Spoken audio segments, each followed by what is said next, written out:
Hello, everyone, and welcome in this new live.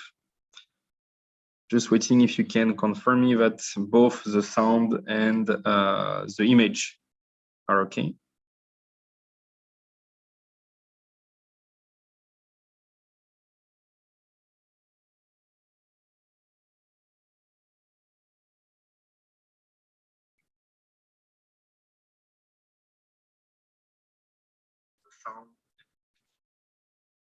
Okay, super. So let's start. So as usual, we are going to go over what we have done in January and what you should expect for February. In general, this month has been, we have done a lot of infrastructure work, so not a lot of things are visible, so it will be less impressive in terms of work. But you will understand why when I will explain you on what we have been working. So first, treasury. So we have $500,000 now. We have way less than before because, of course, we have spent money on various farming programs, especially on UMA. We have given quite an amount of UMA. Also, there was, of course, a market drop. So our CVX, which are now locked in VLCVX, they have lost a bit of value. But it's good to see that we are still around 500K. And this is a treasury without, of course, our GRT. Every time, every month, we are just showing the evolution of our non-GRT treasury, which I think is better to reflect a bit more what we have now. About the ecosystem. So as we can see here, the TVL doesn't move. We are still in this range, around $8 million. So for now, it's of course only on mainly on Polygon. You can see that we have a bit on Gnosis, still a bit on Ethereum, and 0 for non-BSC. This month, in February, we will start the BSC and the Gnosis chain activity. So I expect the TVL to grow here. But yeah, we have this range for now around $8 million. It's been now around 1-2 months that we are stuck to it. But remember that TVL is not necessarily the most interesting metric, especially when we are very capital efficient. Yet you will see with the new tech and economics that TVL could be something that interests us to capture more value. About the numbers, so we are very close to the $100 million. There is $700,000 worth of swaps that needs to be done before we finally reach this big milestone. 32,000 transactions, a bit more than 9,000 unique users. I think the most interesting are not those numbers, but specifically those one, 32,000 swaps and 9,000 unique users. If you put this into perspective, it's actually quite a lot. And this is not also the number of users that are held JFiat. The number of users, I mean, unique addresses that have held JFiat is a bit more. I think it's now around 12,000 addresses. So it's quite a big amount. And I really like to see the evolution of the number of users. About the router, so remember the router is a contract that is swapping JFiat for non-JFiat like Wrap, BTC, or Ether. So now we have $1.4 million, 5,000 unique users have used the router for 9,000 transactions. The competitor of our atomic swap, so the router contract, is obviously Paraswap. We have now around $13,000 million of volume that happened on Paraswap. Of course, this number will grow in the future as we are adding more fiat pool to in fiat on Paraswap. For now, they only support Euro, Swiss franc, and GBP, but we're pushing quite often to add all the other one, of course, as well as all the pool on Curve. But nevertheless, last month we overpassed the symbolic $10 million volume on Paraswap. And remember, this is very, it's a very interesting and important metric because this is all about our JFiat value proposition. The whole point is not to do farming. The whole point is not to have the biggest TVL. The whole point is to be the most used and the stablecoin with the most utility.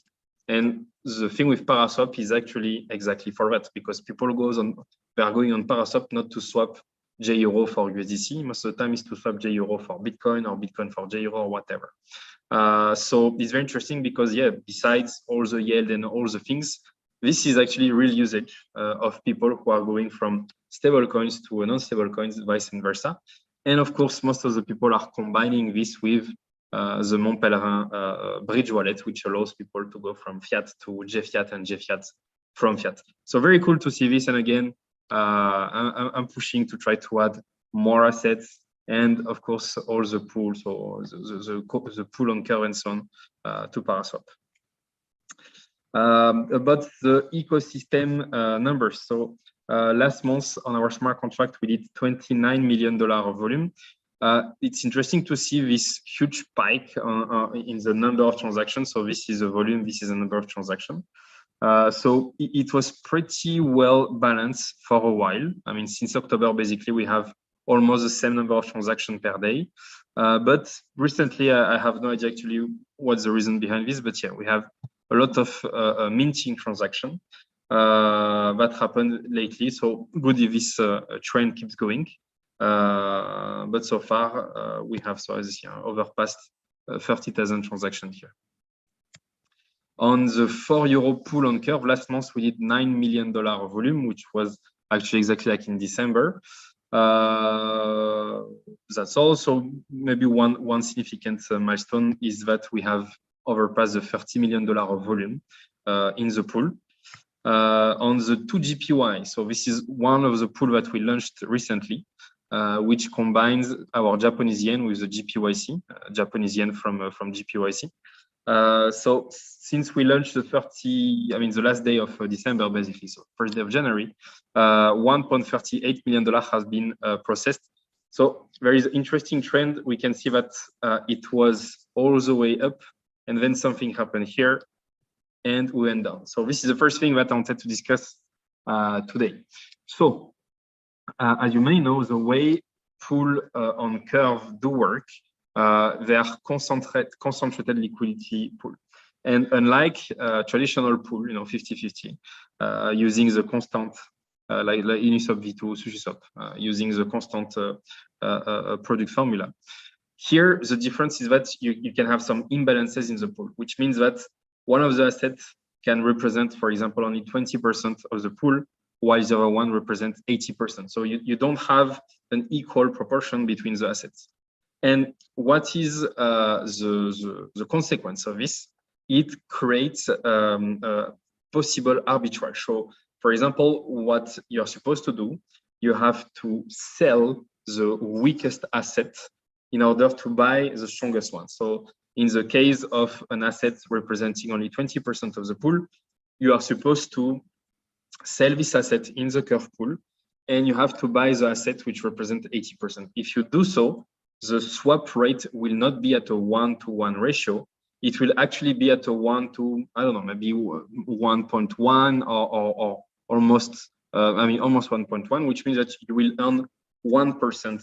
So if you exchange $1,000 of something, you will end up with $1,010 of something else. And this is how concentrated liquidity pools like Curve, they incentivize people to realize what's kind of arbitrage. So it's exactly what happened. What should happen on the 2GPY pool. So at the beginning, everything was okay. Of course, there was some imbalances. There were way more JGPY than GPYC because it's easier to buy JGPY than GPYC because, as you know, you just have to send USD to our smart contract, and that's all. For GPYC, because they had a lower liquidity, it was more complicated. So at the beginning, we have this big imbalance. And what does it mean? It means that people, they can make money by selling GPYC and buying JGPY from the pool. So basically, they were adding GPYC and removing JGPY. And we have communicated a lot about it. And it happens that many people in Japan, they started using GPYC. So they were buying GPYC from them using real Japanese yen. And then they were just simply swapping the GPYC for JGPY, and then they were selling the JGPY for USDC or for Bitcoin or whatever. And it was the desired design, because basically when you do that, you have a fiat on-ramp that pays you because you are earning a positive slippage. So it's not that you pay a fee, it's not that the fiat on-ramp is free, it's literally the fiat on-ramp pays you.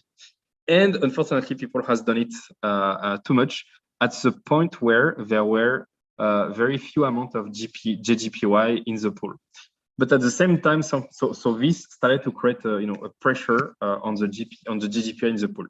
At the same time, here we launched a new program, the 2CAT, so the one with the Canadian dollar, and also there were a new program with the euro. So we renewed the €4 program, and what we have seen is that many people, they withdrew their JGPY in order to swap them for JCAT and to farm on the 2CAT pool.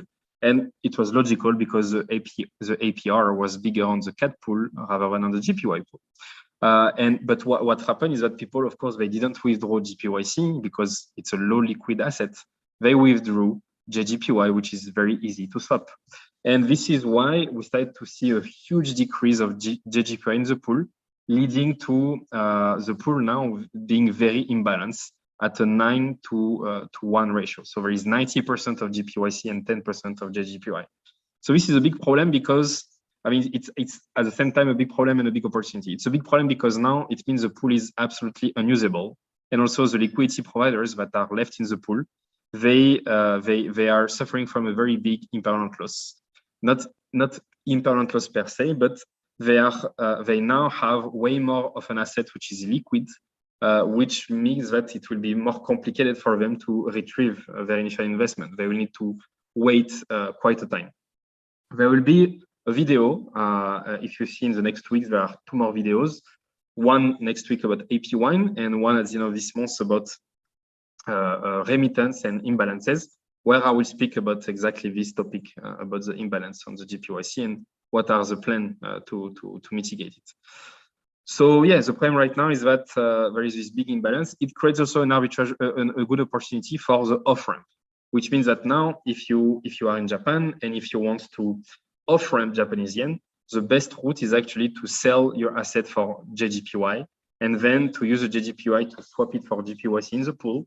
You will have, I think it's 6 or 7% of slippage now, which means that if you sell for $10,000 of JGPY for GPYC, you will end up with 7% more. So you will end up with 1,000, and I mean, I think I said 10,000. So we'll have $10,070 of, no, $700, sorry. So $10,700 worth of GPYC, but you will be able to sell. I mean, you will be able to load your Visa card with real GPY.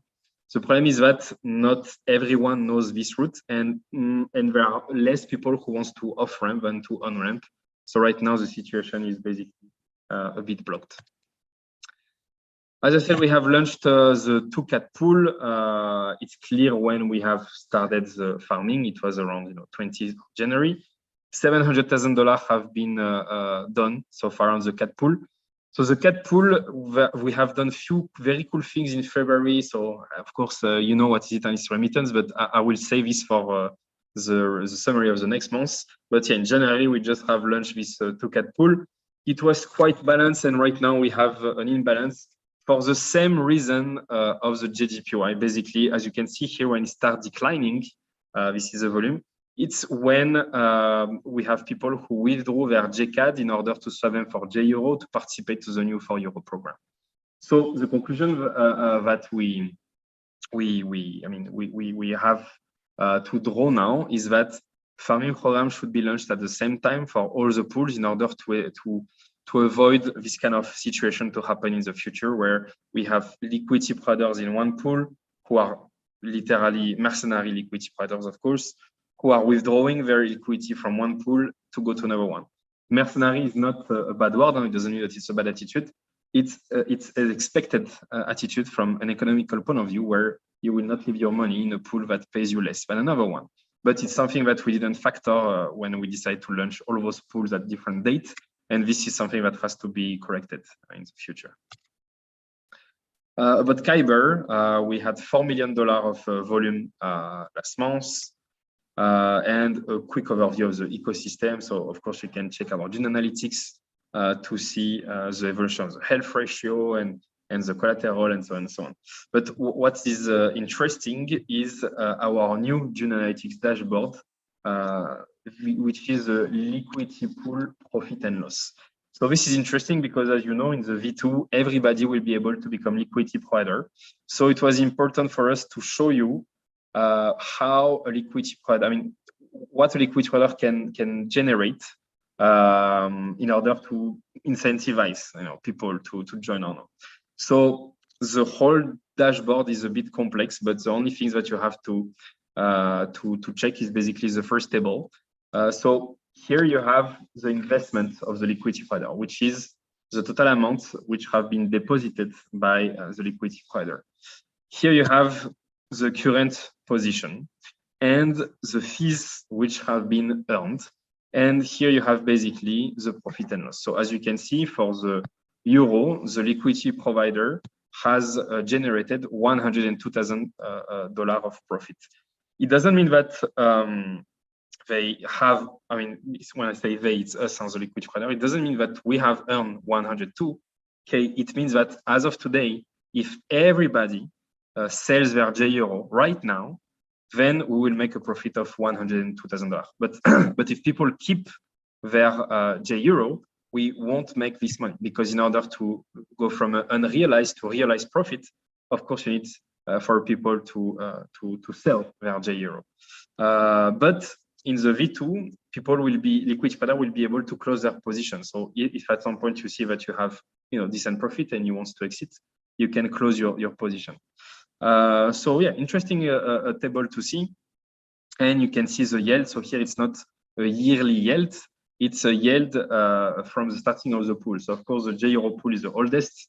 The activity on the pool started in October, so it's 15% of APR since October, and that's pretty much it. But the most interesting for me, it's mainly the fee earns, because this is realized profit. This is money that the liquidity provider can withdraw, while the current position, it's only if all the people are selling now their J euro or JCAD or whatsoever.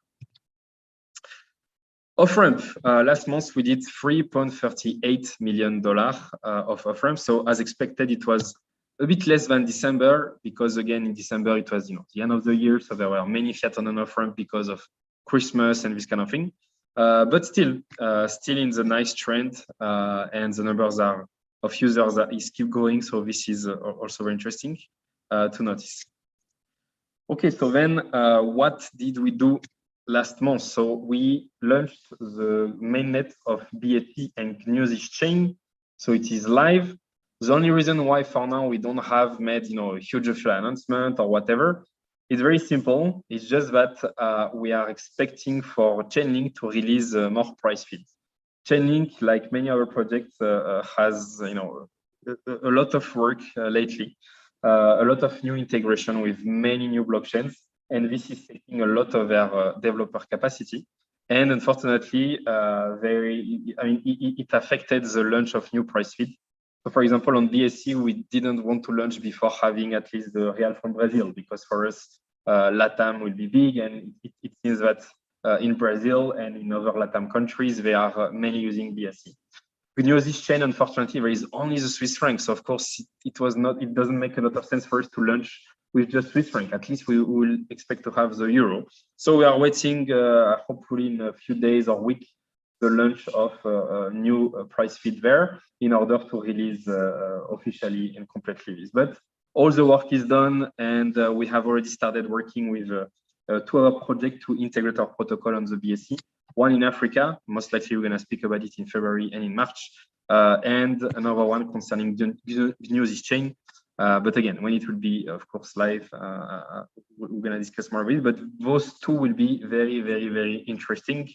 GNUSys chain is very close. The integration for GNUSys chain is very close to, let's call a neobank. So you will see. And for BSC, as I said, it's about Africa.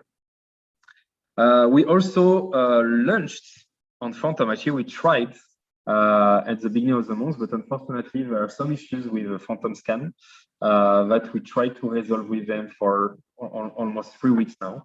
We've been harassing them, harassing Phantom team. I mean, they are very helpful to try to check, all the trees. It looks like that now they start working on the issue, but yeah, this has made us lose 3 weeks, unfortunately. But I hope that pretty soon this issue will be resolved and we'll be able to officially launch on Phantom, BSC, and Gnosis chain at the same time. We did a lot of research and development for the multi-LP. So remember that 50% of the work of the multi-LP was done in November. Basically, this was all the foundation, all the new codes to only use Chainlink instead of the DVM of UMA in our new version. And the rest that has to be implemented is all the logic of the multi-LP. It comes with a lot of challenges, mainly about the gas consumption, because the more liquidity pattern you have, and the more expensive transactions are. So we have made countless meetings, calls, and so on, until we have found a consensus, and we started working on it. We also worked. We also started to work on the strategies to lend the USDC on Aave. For now, it's Aave v2, and then we're gonna work on Aave v3, of course. Then we have worked on a new token economics draft. I will explain it a bit after. We have launched, of course, the 2CAD and the 2GPY pool, and we have launched a new June analytics dashboard, which is basically a dashboard to to represent, as I said before, the position of each liquidity provider. So about the governance. So just let me make a small 2-minute pause. I have just to warn someone that I will be late for another call.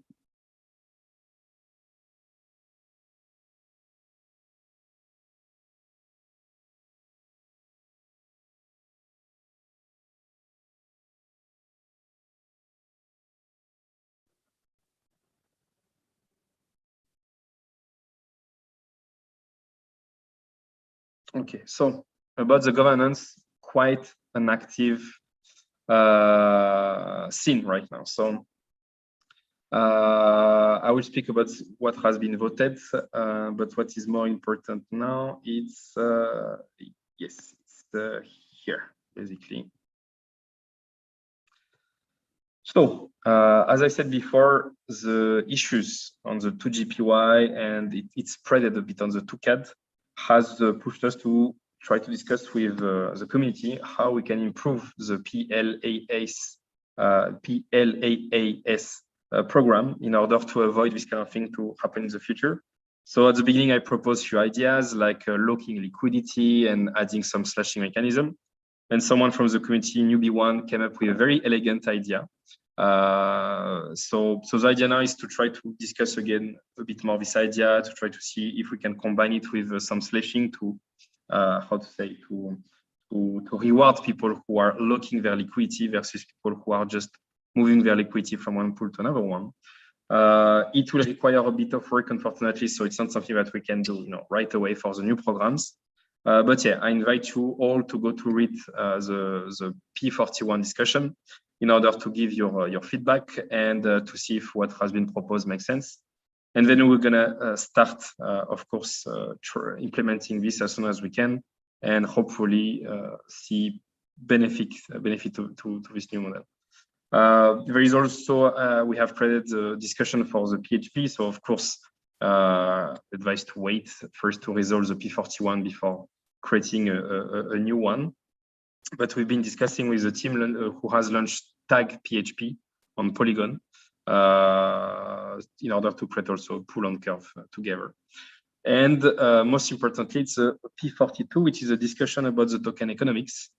So we have worked with some team member for maybe, I don't know, 2 months maybe, so in December and January, across many prior discussions, some ideas and many different things to create this draft of new token economics. And right now, this draft is being discussed, new ideas are being proposed, and so on. The point is not to come and to tell, okay, guys, we want to do like everyone, we do a VEGRT, you know, it's what now everyone is doing, and that's all. The point was more to say, okay, VGRT may be a very good solution. Those will be the implementation that we see as something valuable. What do you think about it? And then people come and propose new ideas. So there were already many questions and some improvement proposed. So it's let's say constructive discussion. And the point is to keep doing it for 9 to 10 weeks. And then when we have finally, you know, consensus and enough idea to start basically working on it. But basically, the whole idea behind this is when you are a liquidity provider in Jarvis and not in Curve, so it's in Ethereum, you will earn trading fees and you will also earn yield on the collateral. So the trading fees and the collateral, there is a small part, so 10%, but again, this can be discussed, that goes to the DAO or to the VGRT holders. So this doesn't change from all the other V model. So it allows to basically accrue fees when you stake and you lock GRT, and the longer you lock, the more you know, so the more share you have and so on. But what is more interesting is that if you're a liquidity provider, when you earn your yield, you earn your basic yield, but you can also earn up to 2.5 times the yield. So basically, like in Curve, when you deposit liquidity in a pool, you can earn up to 2.5 times the liquidity mining by locking a certain amount of CRV for 4 years. So here to be the same system, at the difference that if you're a liquidity provider and you do not have GRT or you do not have enough GRT, because you know the more you have deposited and the more GRT you will need, then the idea is basically to lend this power from someone else. So this is pretty cool because it means that there will be a difference between active people and passive people in Jarvis. And active people will be the one making most of the money. There will be liquidity providers on Ethereum, there will be liquidity providers on Curve, there will be most likely user of Jarvis. I mean, you know, people who will basically use the protocol as a user, as a liquid trader, or in the case of the PLAAS program. And then there are all the other people who will be more passive. The thing is, we don't want to give money to passive holders, not because we don't think it's fair, but just for regulatory issues. Like passive holders are also investors. For most of them, they have participated in fundraising. So it will be unfair to do not give them, you know, part of the cake. But in order to avoid some regulatory issues, the best is actually to say you have power, you have voting power, you have boosting power. And since you are a passive holder, you can actually lend this power in order to make money. So even if you're passive, you could, let's say, delegate the power of your token to someone else who will make money with it. And you will earn you know, cash money from the people who are basically borrowing your power. But doesn't mean that there won't be also some passive profit, because again, 10% of the trading fees and on the yield goes to the DAO. If the DAO tomorrow votes that those 10% should actually go to all the VEGRT holders, then so be it. It will just be a vote, and there will be this those fees that will basically goes to the VEGRT holders. So that's all. I mean, there are many other few things with, of course, the NFTs, but I'll let you find it out about it. And when we will get closer to the 10 weeks, you know, 9 to 10 weeks of discussion, we're going to make a live to try to sum up all the interesting idea that has popped up. Apart from that, we have voted on a few things. So first, there was, of course, the vote to launch the PLAAS. So the two cat pool on Curve, on Polygon. We also have interesting votes in order to create more liquidity for GRT. So the vote has passed. We discussed with Uma. So the point was to create how to say, it's an option, KPI option that will reward liquidity provider. So basically, the more liquidity we gather and the bigger the reward will be. The option was finally created last week. So most likely in the coming days, we will be able to launch this program. So it's been a while that we didn't have a program for GRT liquidity. So hopefully this will increase the liquidity on Polygon gradually. There was also a vote to renew the €4 pool and another one to renew the Aureus program with a twist to only use GRT as collateral. And this was approved. So it means that the new Aureus program, so on Kyber, will only be collateralized with GRT instead of GRT and UMA. And the point was basically to keep more UMA, considering that we can need them to, for example, finance liquidity pools. Also, now that UMA is accepted as collateral on Fuse, on Ethereum, we could also borrow USDC against UMA. On what we're gonna work on February. So, but as I said, now we are waiting for Chainlink to add more price feed. But as soon as they have everything, we can, and as soon as, of course, the Phantom issue is resolved, we can deploy in Phantom. We are already deploying the testnet Avalanche, and we are currently looking at Arbitrum. Of course, we keep working on the multi-LP and the collateral yield, Jarvis Exchange, of course, on other EVMs, and we keep working on Jarvis V2, Exchange V2. So I will check now if there are some questions.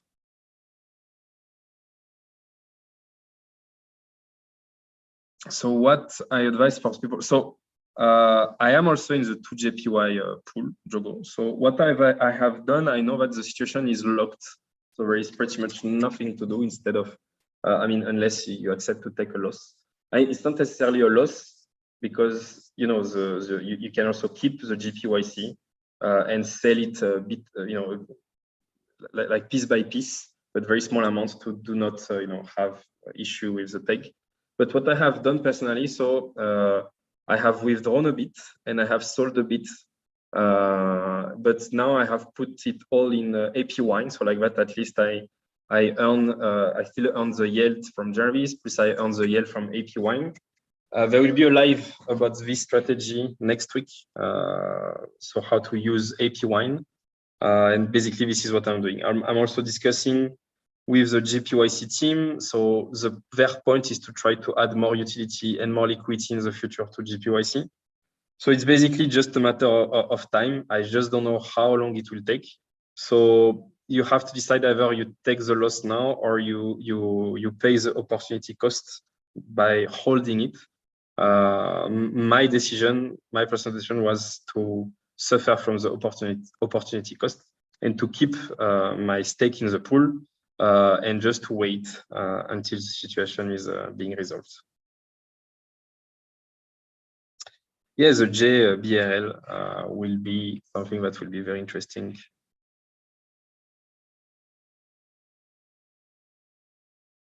Why should people buy the token? It's not up to me to say this kind of thing. You should buy a token if you think that either you will generate interesting cash flow or if you think that the token has a big upside. So this is, you know, do your own research and come up with an answer. Yeah, I mean, BFI, you have to go on BFI in order to go on APY in any way.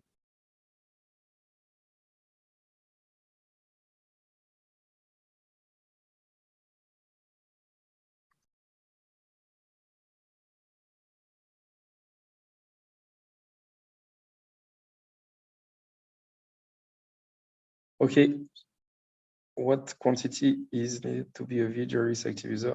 There is no quantity to be an active user. You can start with 1 GRT. Of course, the more you have and the more you have power and, you know, either voting power or boosting power. So the more the better. But, you know, it all depends on your risk management, of course, and what Jarvis will be able to generate.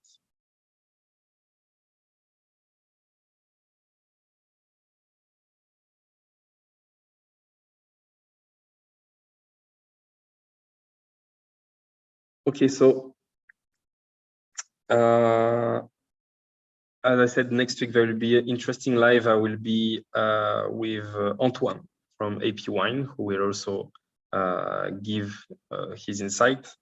And I will basically explain you how we could leverage AP Wine for a few different things, including what is happening now. So for example, all of those different pools that were launched with Beefy Token Vault, but also what we could do in the future with AP1, because remember that AP1 is to sell your yield upfront, and VGRT will generate yield. So there will be very interesting mechanics with AP1 to tokenize, future profit from VGRT in order to reinvest them. I mean, many cool things can be done. So it will be interesting live, and then there will be also a very interesting live in 2 weeks about remittance, how you can use right now Jarvis, Montpellerin, and other partners. So we have one, as I said, in Africa, in Canada, and in other countries also in Japan.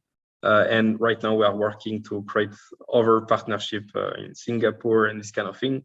LATAM also, of course, Brazil, in order to do remittance and